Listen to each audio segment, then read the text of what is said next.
Hi, everybody. Welcome to the IT Topic Chats for today. It's the 22nd of February, 2024. And we're doing an early marketing core topic. We usually do it in March, but I wanted to give some space for the AEA program chairs to speak in the first week of March. And so we swapped. And so we're going to talk today about marketing. This is a repeated topic. Core topics are those topics that people ask about a lot. So we repeat the sessions every year because as it turns out, people are coming and going and trying to figure things out. So a lot of you guys who are watching today, either by YouTube or live, are probably may not have seen this. Poor Kurt's seen this about 4 or 5 times. I think he's getting tired of it, but hopefully we've got a little bit of information that's new. And I do want to say, and I'll repeat this again at the end, a lot of this original material was provided to me and was originally created by my friend Laura Keene. And so I just want to make a point to say that she is my colleague and my collaborator for a lot of the pre-conference workshops, and marketing seems to be her thing. So you'll see she kind of gave me a lot of these slides. The first couple slides are actually hers. This is mine, but you'll see some of these, and the next couple are hers. And she gave me a lot of kind of insight into how to do this. So I do want to thank her for that. I see a lot of you guys are starting to place some things in the chat. For the people who are live right now, go ahead and put some information about yourself in the chat so we know who you are. Do a little check-in, and also feel free to use the private chat function within the Zoom meeting so that you can connect with one another. That's kind of the other point of all this. We get together weekly so that people can connect and create relationships and maybe perhaps find some ways to work together. That's awesome. That's awesome.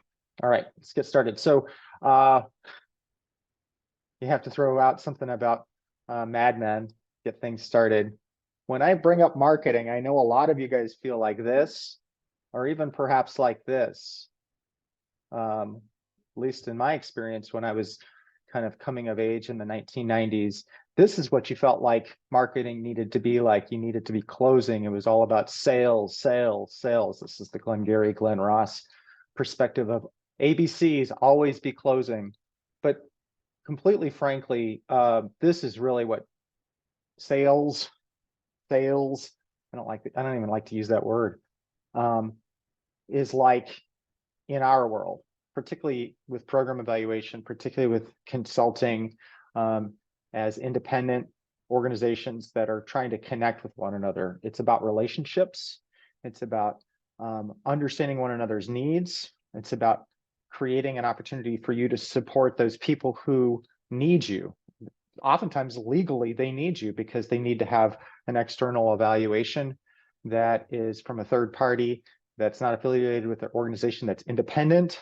And so they have a desperate need oftentimes to find somebody to do this work. And they're oftentimes at the beginning, they're at a disadvantage of even knowing who does this and where do you find these people.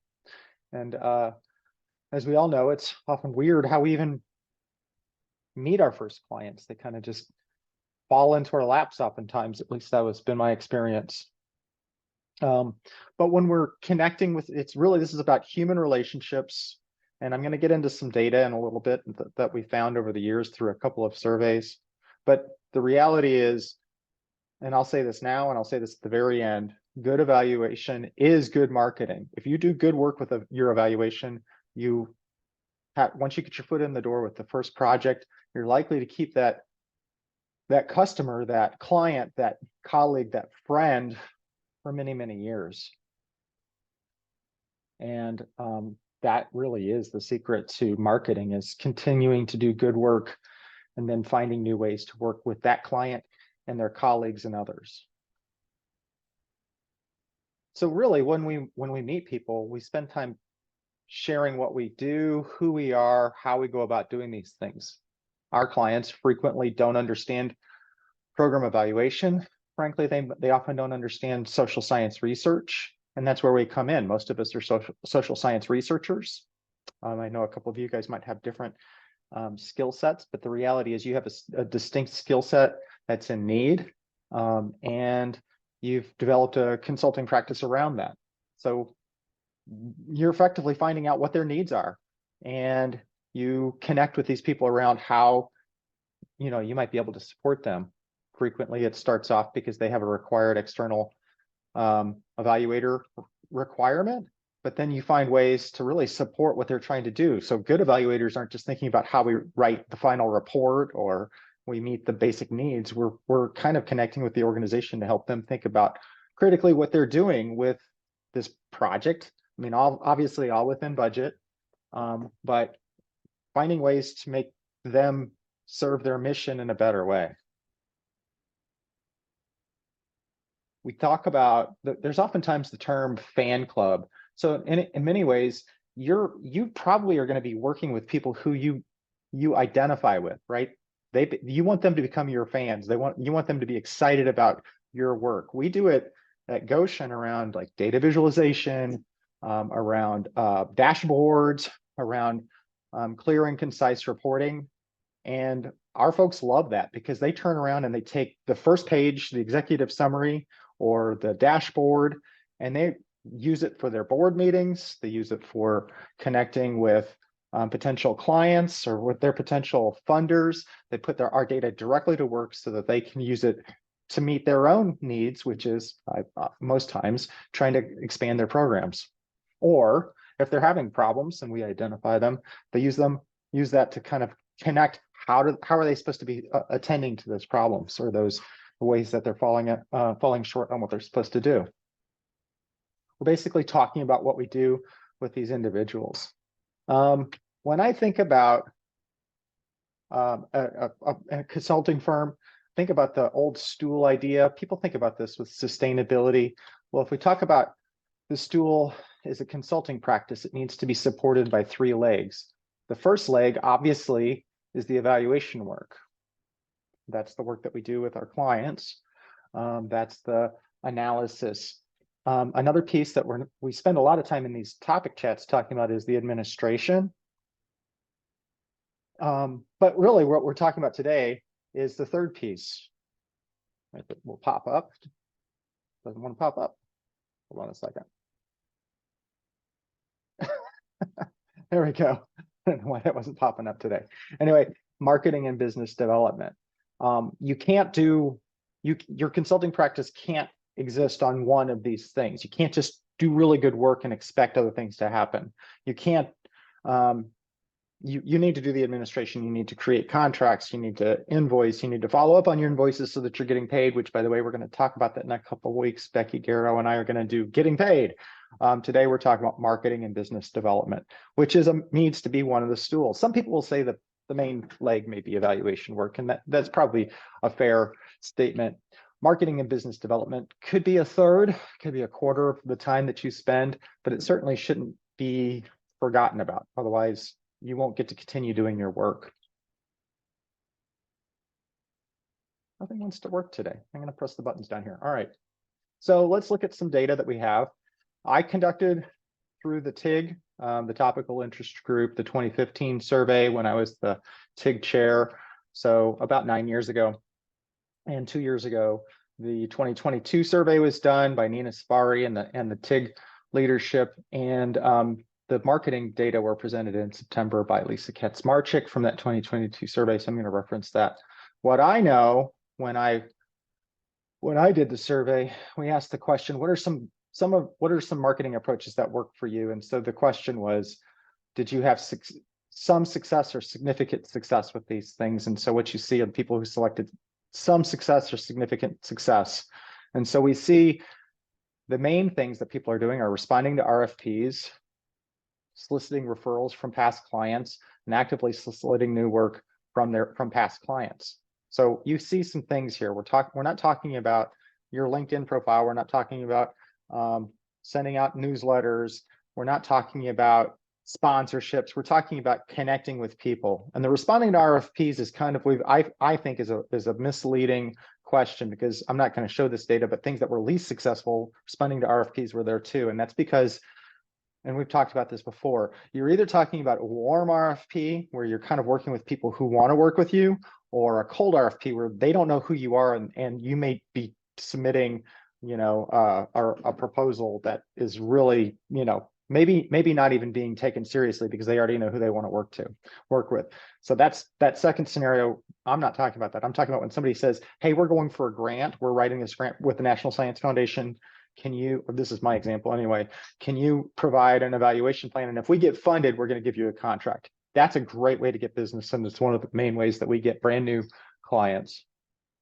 All right, so that was the 2015 survey. The most recent survey that Lisa Kaczmarczyk reported on last September to this group showed the main success areas. The percentages are different, but the question was completely different. So don't get too hung up on the percentages here. Know that the main things that they're talking about are referrals, past clients, and RFPs. I'm highly skeptical about this direct mail thing because I think that might be direct email. I'm not really sure what people were thinking there, because I've done direct mail just kind of as a experiment, and it totally failed. I didn't get anything. So I thought it was interesting. But so I wouldn't put any interest in this direct mail idea. But when we compare these next to each other, the top being the 2015 and the bottom being the 2022 surveys, you see some common threads. You're working with past clients. You're working on referrals, and you're responding to RFPs. So if there's anything you should take away from this, these are the three things. This is where you should spend your time if you want to do development work, when you're doing development work. Yeah, anyway. Here's another item that was from that same, I redid the tables, by the way, and the figures, but from that same 2022 survey, you see what percentage of your new projects you started came directly from each of the following sources.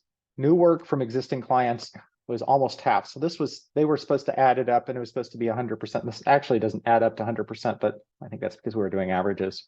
This is the thing that I want you to pay attention to. Your firm's own marketing efforts only represented 7%. 7%. So do you want to spend a lot of time on LinkedIn? Yeah, I mean, perhaps you should, because you want to connect with one another. You want to stay in the know. You want to know what's going on. But don't use LinkedIn to think that you're going to develop a whole bunch of brand new work. Because from my experience, I know a lot of you guys have asked me to be LinkedIn with you, and I'm not terribly good at keeping up with it. That's not where my clients hang out. I probably should be better at it. I get it, because I like you guys, but that's not where I spend my time in other ways. And so that's not where you're going to find your work, at least in my experience. All right, so here's my slightly controversial things to avoid. Direct mail, I tried it, nothing happened. It was a good experience for my daughter to try and do some things when she was between her 8th and 9th grade years in the middle of a pandemic when we didn't know what to do. So I gave her, I went and printed some things up and gave her some addresses and put her to work for a week or two. And well, nothing really happened, but we got some nice bookmarks out of it. So direct mail is not a good way to get work. Sponsorships, do it because you like the organizations, because you believe in them, or you're trying to connect around something. Maybe it's a client. I don't know. Be careful with sponsoring clients though. But anyway, the point is you're not going to get, I don't think you're going to get marketing leverage. You're not going to find new opportunities to develop projects because of sponsorships. I often sponsor 5Ks and things like that around town, only because my organization just believes in the community, not because we think that somebody's going to need a program evaluation. Don't work outside your niche. If you are a specialist like I am in STEM, and somebody comes to you and wants to talk about something nonprofits with the completely different, I don't do anything within healthcare because I don't know anything about it. Somebody asks me for it, I go and direct it in a different direction, right? This happened to me recently. A really great project fell in my lap. Actually, this has happened a couple times recently, but we don't know anything about it, and we would take a whole lot of time and work to get up to speed. I don't really want to spend time working outside my niche. Digital marketing. Do it because you believe in connecting with your peers and your colleagues, and you want to stay in the know, but don't think that you're really going to get a whole. I wouldn't spend money on LinkedIn. I wouldn't do that at all. My opinion. You guys can have your own perspectives. I don't do newsletters. We have people who come on from time to time who talk about newsletters, and I think that's fantastic. And I think there's some reason to believe that that could work because people want to stay top of mind with clients. I don't do it. I don't think I need it. We're in frequent communication with all of our clients. They're constantly asking us for new opportunities. I think it's great that we're doing what we can, but I don't feel like we need a newsletter. Take that one and argue with me later. I'm looking forward to hearing that conversation because I know a lot of you guys like newsletters. Here's what I do believe in. And I'm going to have a slide for each one of these. Relationship finding and building, networking karma, actively engaging with your clients, seeking out the problems and trying to solve those problems, and then dreaming big. So on relationship finding and building, understand you are in a social network, right? Oftentimes you are connected to a lot of people, and the opportunities to connect people together when things agree, that's the opportunity to create new opportunities. That's how we created STEM Camp, which continues to be this organization that has become a non-for-profit, and we're continuing to write for new opportunities. And the pro bono idea, I do pro bono with my new contracts, my new RFPs that I'm supporting when a university calls me up and says, hey, can you help us with this NSF grant? We do that all the time. If it's not a big lift, and usually it's not, we understand how to write these grant proposal sections for program evaluation really quickly. Why would I charge? Why would I slow people down from working with me? If I say I'm going to charge for this because it feels like I'm not getting compensated for it, well, you're missing the point that you're going to get the money down the road. I'd rather have a 5-year contract at $15,000 to $25,000 a year, which are the smaller projects nowadays. But I'd rather have that than get $1,000 up front, and perhaps they don't want to work with me because they're turned off by the fact that I'm asking them for $1,000. I look at the bigger picture. Networking karma. This is from a book that I reference a lot by Keith Ferrazzi and his co-writer Tal Raz, Never Eat Alone. It's kind of a pretty heavy networking kind of book. It feels very businessy, but there's some really good points in here. And the 2 points are that there's a lot of points, but the 2 points that I take away from it are social arbitrage, which is the basic idea of making yourself invaluable to your clients or to a community of people who need you, right? And so, in fact, that's kind of what I've tried to do with this community of independent consultants. I love supporting you guys, and I suppose if I ever need anything, you'd be there for me. But the other thing is you give without expecting anything in return. If you're giving constantly to your clients in ways, now I'm not talking about scope creep here. I'm just talking about ways that you can connect and communicate with people, put people together who in the same room who could be, help each other out. But don't expect people to give favors back, because at that point and I've done a whole thing on social networking about this, and networking karma. If you're keeping score and expecting favors in return, it's not going to work out for you. Give without expectation of anything in return, and you're going to find you will reap the benefits for years to come. And it works. I'm telling you, this works.